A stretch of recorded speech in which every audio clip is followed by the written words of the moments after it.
Capítulo 4. Conhecimento especializado. Experiências e observações pessoais. O quarto passo em direção à riqueza. Existem dois tipos de conhecimento, geral e especializado. Quando se trata de ganhar dinheiro, pouco importam a quantidade e a qualidade do conhecimento geral. O corpo docente das grandes universidades reúne praticamente todas as formas de conhecimento geral acumulado pela civilização. No entanto, a maioria dos professores tem pouco ou nenhum dinheiro. São especializados no ensino do conhecimento e não em sua organização e utilização. O conhecimento só atrai dinheiro quando direcionado de forma organizada e inteligente, por meio de planos de ação práticos com um fim específico. O desconhecimento desse fato tem sido motivo de confusão para milhões de pessoas que acreditam falsamente que o conhecimento é poder. Nada disso. O conhecimento é apenas poder em potencial. Só se torna poder quando organizado em planos de ação definidos e dirigidos a uma meta específica. Atualmente, esse elo perdido de todos os sistemas de educação conhecidos pela civilização pode ser encontrado na deficiência das instituições educacionais quanto a ensinar seus alunos a organizar e usar o conhecimento adquirido. Muitos se enganam pensando que, por ter pouca escolaridade, Henry Ford não era um homem educado. Aqueles que cometem esse erro não conhecem a vida de Henry Ford, nem entendem o verdadeiro significado da palavra educação, de origem latina de educo, que quer dizer fazer crescer, revelar, desenvolver de dentro para fora. Uma pessoa educada não é necessariamente alguém que tenha muito conhecimento geral ou especializado. Uma pessoa educada é aquela que desenvolveu as faculdades mentais de maneira a conseguir obter tudo o que deseja, ou quase, sem violar os direitos alheios. Henry Ford enquadra-se perfeitamente nessa definição. Durante a Segunda Guerra Mundial, um jornal de Chicago publicou alguns editoriais nos quais, entre outras declarações, chamava Henry Ford de pacifista ignorante. Ford se sentiu atingido e entrou com uma ação contra o jornal por calúnia e difamação. Quando a ação foi a julgamento, os advogados do jornal alegaram inocência e convocaram o próprio Ford ao banco das testemunhas, com o propósito de provar ao júri que se tratava de um ignorante. Várias perguntas lhe foram feitas com a intenção de tornar evidente sua ignorância generalizada, ainda que possuísse o conhecimento relativo à fabricação de automóveis. Entre as perguntas estavam estas: quem foi Benedict Arnold? Quantos soldados os britânicos enviaram aos Estados Unidos para reprimir a rebelião de 1776? A esta última, Ford respondeu: ignoro o número exato de soldados enviados pelos britânicos, mas ouvi dizer que foi consideravelmente maior do que o número dos que voltaram. Finalmente, cansado do interrogatório e irritado com uma pergunta especialmente ofensiva, inclinou-se, apontou o dedo para o advogado e disse: vamos imaginar que eu quisesse responder à tolice que acabou de me perguntar, ou a qualquer um dos outros disparates que vem me perguntando. Deixe-me lembrá-lo de que tenho uma série de botões na minha mesa. Basta pressionar um deles para ter a meu lado pessoas capazes de me esclarecerem qualquer dúvida sobre o negócio ao qual venho dedicando meus maiores esforços. Agora, poderia ter a gentileza de me dizer por que eu deveria encher a cabeça com conhecimentos gerais apenas para ser capaz de responder a perguntas, quando tenho pessoas em torno de mim que podem fornecer-me qualquer resposta que se faça necessária?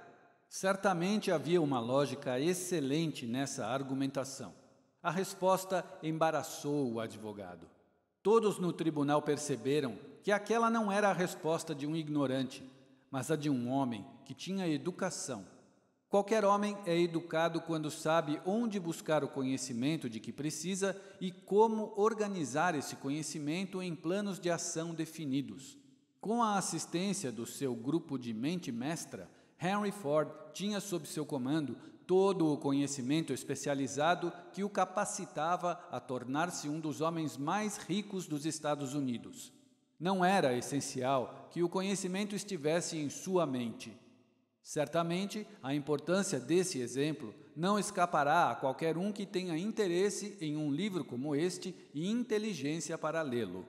Antes de certificar-se da sua capacidade de transformar o desejo em seu equivalente monetário, é preciso que tenha o conhecimento especializado do serviço, da mercadoria ou da profissão que você tenciona oferecer em troca da fortuna.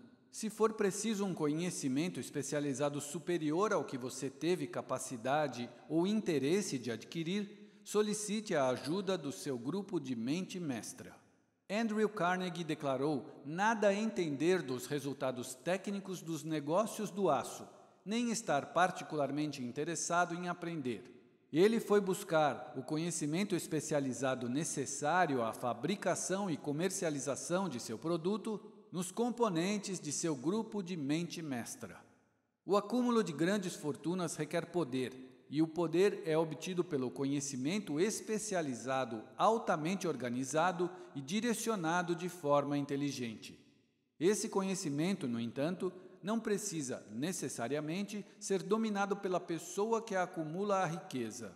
O parágrafo anterior deve dar esperança e encorajar a todos que ambicionam acumular fortuna e não têm educação ou preparo bastante para garantir o conhecimento especializado necessário. Algumas pessoas atravessam a vida sofrendo de complexo de inferioridade por não se considerarem suficientemente educadas. Aquele que consegue organizar e liderar um grupo de indivíduos de mentes mestras com o conhecimento necessário à acumulação do dinheiro pode considerar-se tão capaz quanto qualquer membro do grupo. Se você se sente inferior por ter estudado pouco, lembre-se disso. Thomas A. Edison frequentou a escola apenas durante 3 meses em toda a sua vida. No entanto, não lhe faltou educação, tampouco morreu pobre. Henry Ford não chegou a completar a 6ª série, mas se arranjou muito bem por conta própria em termos financeiros. O conhecimento especializado está entre as formas de serviço mais abundantes e baratas. Se duvida, consulte a folha de pagamento de qualquer universidade. Vale a pena saber como adquirir conhecimento. Em primeiro lugar, decida o tipo de conhecimento especializado de que precisa e o propósito a que se destina. O seu objetivo e a meta que tem em mente determinam em grande parte o tipo de conhecimento necessário. Resolvida essa questão, a providência seguinte é conseguir informações precisas acerca de fontes confiáveis de conhecimento. As mais importantes são: a. Sua experiência e formação. b. Experiências e informações disponíveis por meio da cooperação de outros, aliança com mentes mestras. C. Colégios e universidades. D. Bibliotecas públicas. Publicações e livros nos quais pode ser encontrado todo o conhecimento acumulado pela civilização. E. Cursos especiais de treinamento, cursos noturnos e de educação à distância. O conhecimento adquirido deve ser organizado e colocado imediatamente em prática, com um propósito definido, de acordo com planos práticos já elaborados. O conhecimento só tem valor se for obtido por intermédio de sua aplicação, com vistas a um fim louvável. Eis aí uma das razões da pouca valorização dos títulos acadêmicos. Eles representam nada mais do que conhecimento variado. Se você pretende continuar a estudar, determine primeiro o propósito desse conhecimento adicional e depois procure fontes confiáveis em que possa obter tal tipo de informação. Indivíduos bem-sucedidos em todos os setores nunca param de estudar, buscando aprender sempre mais sobre o que se relaciona a seu maior propósito, negócio ou profissão. Os mal-sucedidos frequentemente cometem o erro de acreditar que o período de aquisição de conhecimento termina com a formatura. Na verdade, as instituições de ensino fazem pouco mais do que simplesmente mostrar o caminho para a aquisição de conhecimento prático. Este mundo transformado em que vivemos trouxe a necessidade de mudanças importantíssimas nas políticas educacionais. A ordem do dia é especialização. Essa afirmativa foi enfatizada por Robert P. Moore, encarregado de contratações da Universidade de Colômbia. O texto encontra-se reproduzido a seguir. Os especialistas mais procurados. Os candidatos com algum tipo de especialização são particularmente requisitados pelos empregadores, graduados em administração de empresas, com treinamento em contabilidade e estatística, engenheiros de todas as áreas, jornalistas, arquitetos, químicos e também estudantes universitários do último ano que se destaquem em atuação e liderança. Aquele que tem um bom desempenho em sua área, um bom relacionamento com todos os tipos de pessoas e formação adequada possui nítida vantagem sobre o profissional estritamente acadêmico. Alguns, em razão das suas amplas qualificações, recebem várias ofertas de trabalho, até 6 ao mesmo tempo, às vezes.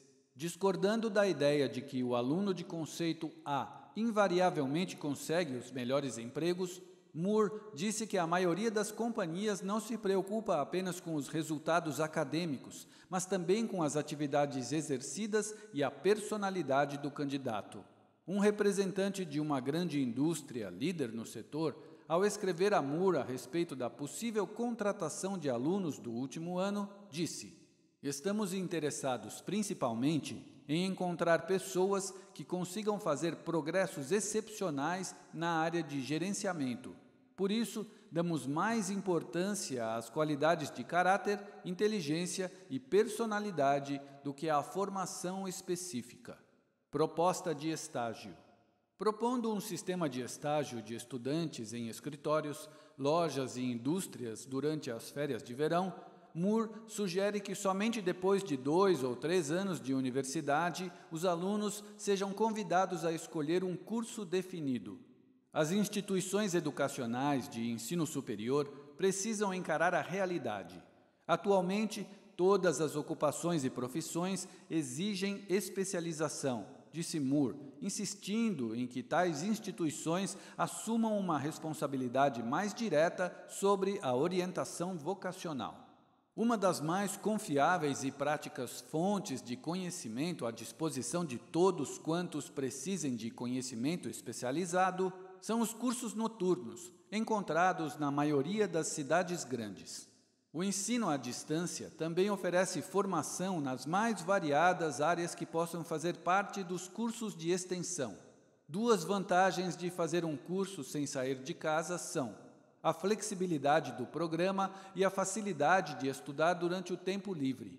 Outra estupenda vantagem dos estudos em casa, desde que o curso seja bem escolhido, é o fato de a maior parte dos programas de ensino à distância oferecer a possibilidade de consulta, o que vem a ser uma ajuda inestimável para quem necessita de conhecimento especializado. O aluno pode esclarecer suas dúvidas, esteja onde estiver. Tudo o que se adquire sem esforço e sem custos é geralmente pouco valorizado. Talvez por isso muitos desperdicem a maravilhosa oportunidade oferecida pelas escolas públicas. A autodisciplina, resultante de um programa definido de estudo especializado, contrapõe-se ao desperdício da oportunidade de um conhecimento adquirido sem qualquer custo. As instituições que oferecem ensino à distância são altamente organizadas. Por cobrarem taxas relativamente baixas, são forçadas a insistir no pagamento imediato. Sabendo que tem de pagar pelo curso, qualquer que seja o seu desempenho, o aluno muito raramente abandona os estudos antes da conclusão. Talvez essas instituições ainda não se tenham dado conta de que seus departamentos de cobrança constituem a melhor forma de treinamento em decisão, agilidade, ação e hábito de completar as tarefas. Aprendi isso por experiência própria há mais de 25 anos. Matriculei-me num curso por correspondência em propaganda. Depois de 8 ou 10 aulas, parei de estudar, mas a escola não parou de enviar a cobrança. Ademais, insistia no pagamento, quer mantivesse meus estudos ou não. Decidi que, tendo que pagar o curso, já que me comprometera legalmente, eu completaria as aulas e faria valer meu dinheiro. Na época, considerei injusto o sistema de cobrança da escola. Mais tarde, porém, compreendi ter sido aquela uma parte apreciável do meu treinamento, sem qualquer custo adicional. Forçado a pagar, fui em frente e completei o curso. Anos depois, o treinamento, cumprido meio a contragosto, em muito me ajudou a ganhar dinheiro. Os Estados Unidos, por exemplo, contam com o que é considerado o melhor sistema de escolas públicas do mundo. Somas fabulosas são investidas em ótimos prédios e em transporte, para que os estudantes moradores de distritos rurais possam ter acesso às melhores escolas. Mas existe um inacreditável ponto fraco nesse maravilhoso sistema. É gratuito. O ser humano, por uma das suas mais estranhas peculiaridades, só valoriza o que tem preço. As escolas e bibliotecas públicas não impressionam o povo porque são de graça. Por isso, muita gente acha necessário um treinamento adicional antes de procurar emprego, ao terminar os estudos. Também é o principal motivo pelo qual os empregadores dão maior consideração aos empregados que fazem cursos à distância. Pela experiência, concluíram que qualquer pessoa que se disponha a aproveitar parte de seu tempo livre para estudar em casa tem em si as qualidades do líder. Que não se veja aí um gesto caridoso de reconhecimento, mas uma decisão sensata no aspecto profissional por parte dos empregadores. Só existe uma fraqueza nas pessoas para a qual não há remédio: total falta de ambição. Aqueles que reservam tempo livre para estudar em casa, assalariados especialmente, raramente permanecem muito tempo na parte inferior da pirâmide. Sua atitude abre o caminho para a subida, removendo obstáculos e conquistando o interesse e a simpatia daqueles que têm o poder de colocá-los ao alcance da oportunidade. O ensino à distância é especialmente adequado àqueles que trabalham o dia todo e sentem falta de um conhecimento especializado, mas não dispõem de tempo para voltar à escola. As mudanças nas condições econômicas tornaram necessário que milhares de pessoas buscassem novas fontes de renda. Para a maioria delas, a solução está na aquisição de conhecimento especializado.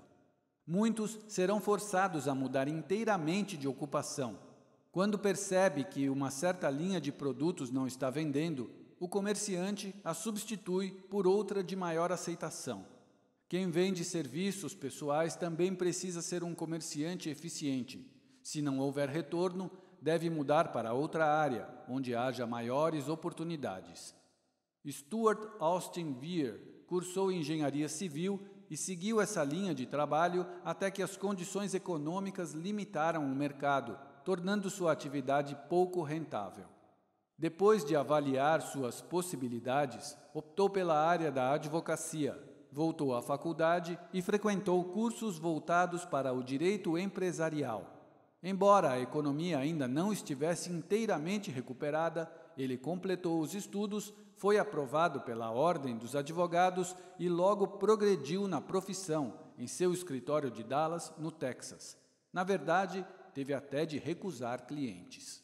Apenas para eliminar qualquer sombra de dúvida e antecipar-me às desculpas dos que dirão: não posso voltar a estudar porque tenho família para sustentar, ou estou velho demais, acrescento a informação de que Weir tinha mais de 40 anos e era casado quando voltou à faculdade.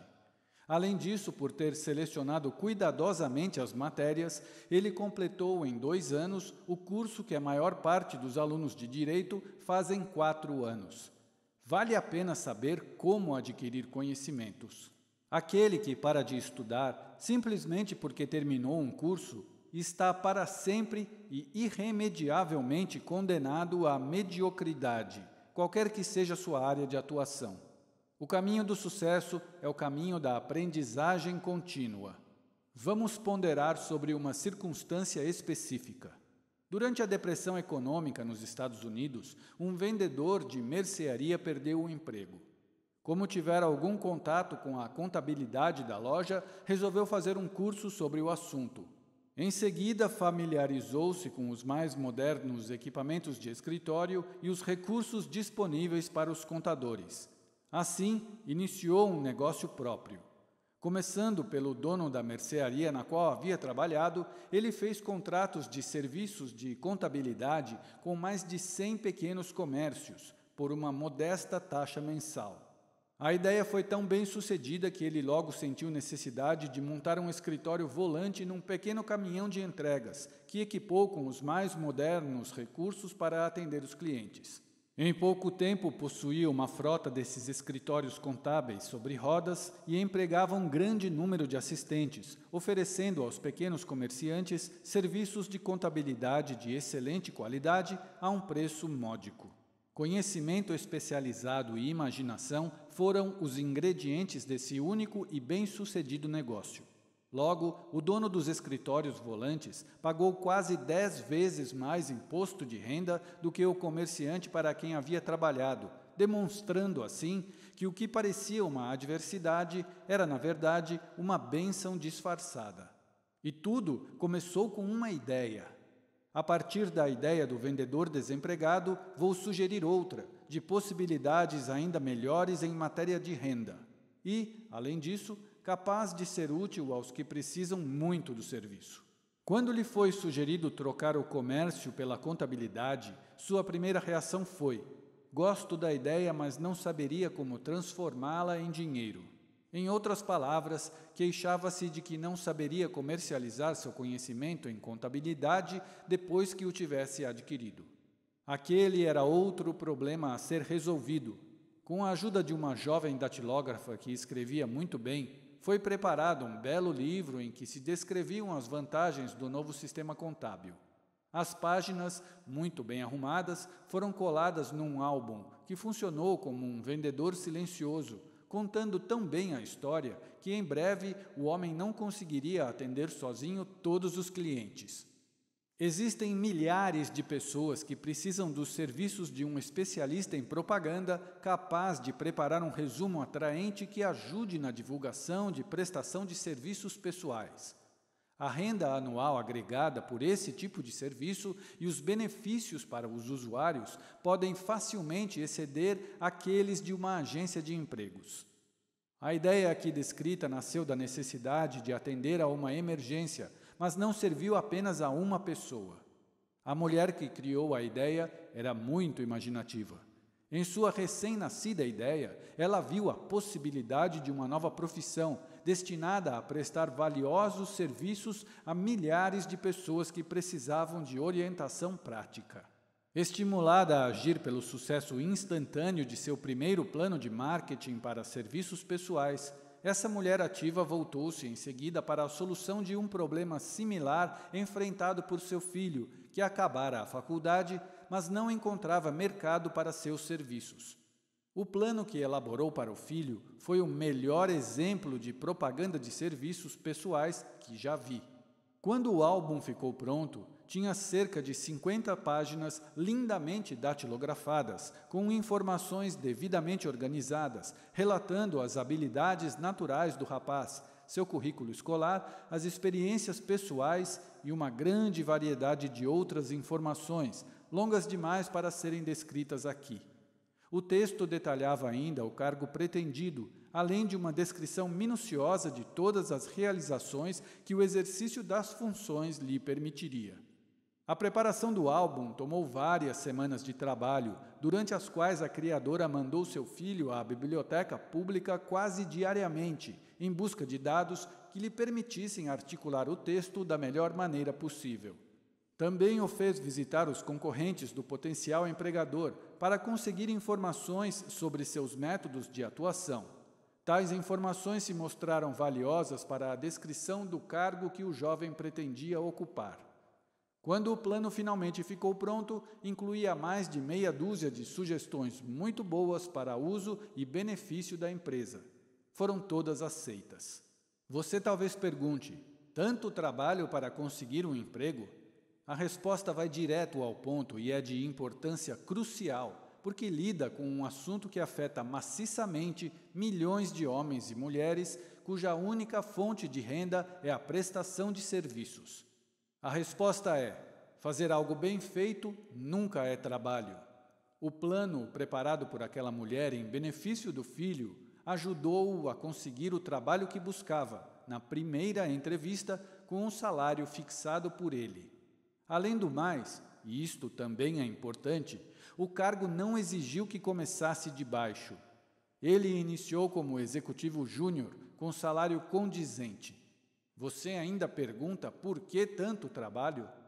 A apresentação planejada da proposta desse rapaz certamente serviu para poupar-lhe uns 10 anos do tempo que levaria para chegar à posição de onde partiu, caso tivesse começado de baixo e trabalhado para conseguir subir.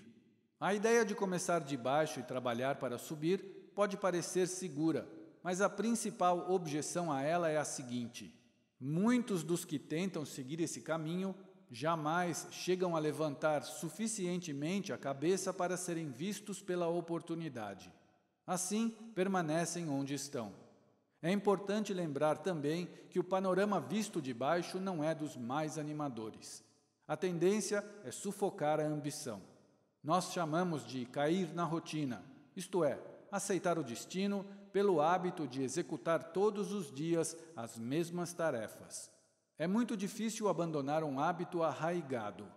Eis aí outra razão que justifica a ideia de começar 1 ou 2 degraus acima do ponto mais baixo.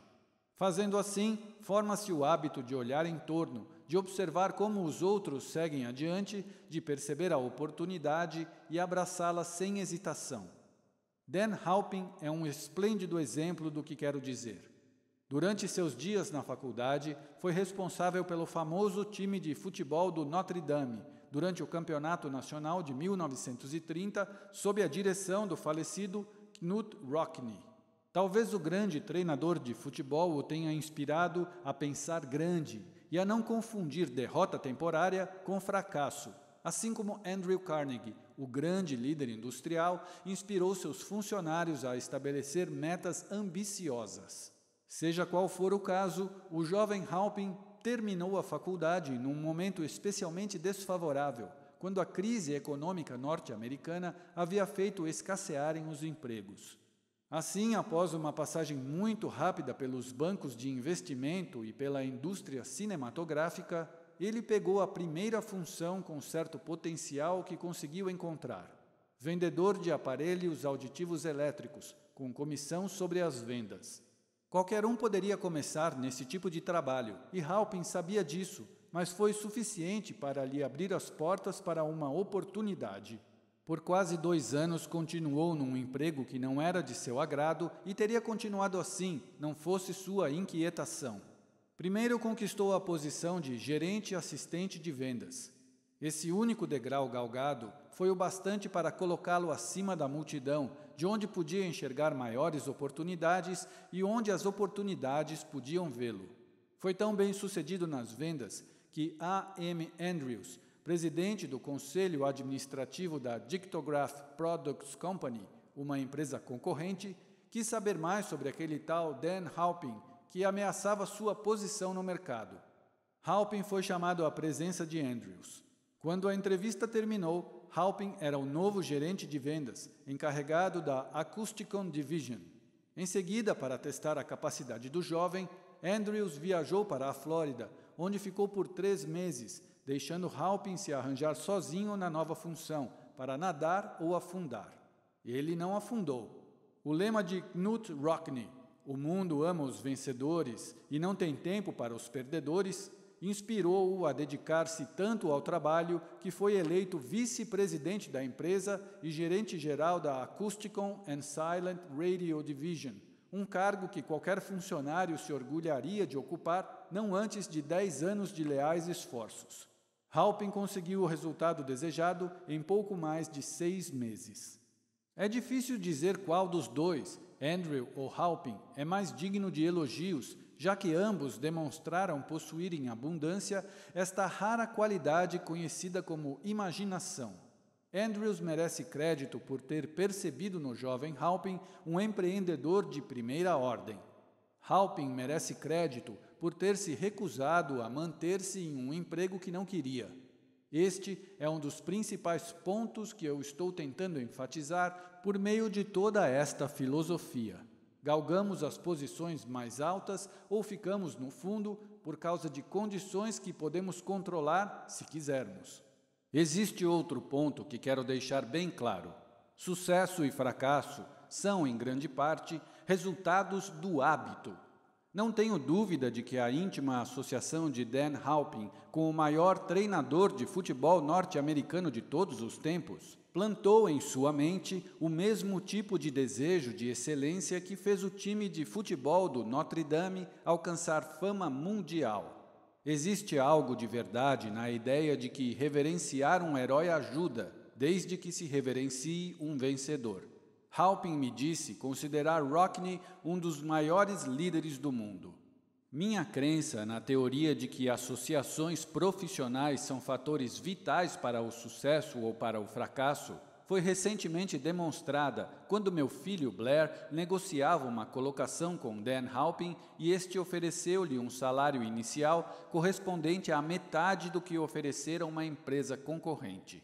Fiz certa pressão para que Blair aceitasse trabalhar com Halpin, porque acredito que uma associação com alguém que se recusa a aceitar circunstâncias nas quais não se sente bem é uma oportunidade que não tem preço.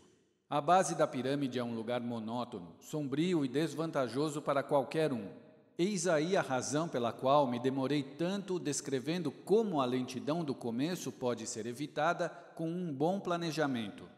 Por isso também dediquei tanto espaço ao relato da história da mulher, que, inspirada pelo desejo de fazer um ótimo trabalho de planejamento para que seu filho tivesse uma oportunidade favorável, acabou criando uma nova profissão. Com a mudança de condições antecipada pelas transformações da economia, veio a necessidade de novas e melhores técnicas de marketing de serviços pessoais. É difícil determinar por que ninguém havia ainda descoberto essa oportunidade sensacional, tendo em vista que mais dinheiro muda de mãos em troca de serviços pessoais do que por qualquer outro motivo. A soma paga mensalmente a pessoas que trabalham por salários ou remuneração é tão vultosa que fica em torno de centenas de milhões de dólares e a distribuição anual chega a bilhões. Talvez alguns possam achar nessa ideia brevemente exposta o núcleo de riquezas que desejam. Ideias muito menos interessantes foram a semente da qual brotaram grandes fortunas. A ideia de Woolworth de criar lojas que vendiam produtos a 5 e 10 centavos, por exemplo, é bem mais simples, mas gerou fortuna para seu criador. Aqueles que enxergarem a oportunidade por trás dessa sugestão encontrarão uma ajuda valiosa no capítulo sobre planejamento organizado.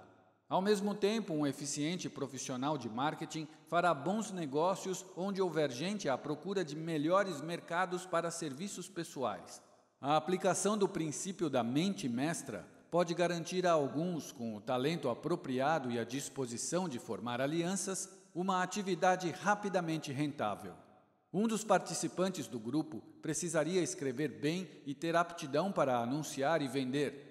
Outro deveria ser excelente digitador e redator, e outro ainda teria de ser alguém com um bom faro para os negócios de primeira classe, que faria o mundo tomar conhecimento dos serviços oferecidos. Se uma só pessoa possuir todas essas habilidades, pode levar o negócio sozinha, até que o excesso de trabalho a obrigue a contratar mais funcionários. A mulher que preparou o plano de venda de serviços pessoais para o filho passou a receber pedidos de elaboração de planos similares para outros que desejavam fazer o marketing de seus serviços, melhorando assim a renda. Ela formou uma equipe de especialistas em datilografia, arte e redação que tinha a capacidade de dar a cada caso uma roupagem interessante, de modo que os serviços do cliente passassem a ser muito mais bem remunerados. Sua confiança na própria capacidade era tal que ela aceitava como parte do pagamento uma porcentagem sobre o aumento do faturamento do cliente. Não devemos supor que seu plano consista simplesmente em uma técnica de vendas inteligente, com a qual ela auxiliava os clientes a receber mais pelos mesmos serviços que prestavam anteriormente por preço menor. Ela se preocupava com os interesses do comprador e também com os do vendedor de serviços pessoais. Assim, preparava o plano de modo que o empregador tivesse um retorno integral sobre o dinheiro que pagava a mais. O método pelo qual atingia esse impressionante resultado é um segredo profissional que ela não revelava a ninguém, exceto aos seus clientes.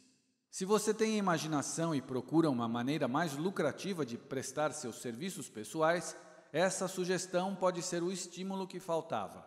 Uma ideia é capaz de gerar uma renda bem maior do que ganha a média dos médicos, advogados ou engenheiros, cuja formação exigiu vários anos de estudo. A ideia é vendável para aqueles que procuram novas colocações em praticamente todas as carreiras que exijam capacidades executivas ou administrativas e para os que desejam um aumento de salário em seus cargos atuais. Não existe preço fixo para boas ideias. Por trás de toda boa ideia existe um conhecimento especializado.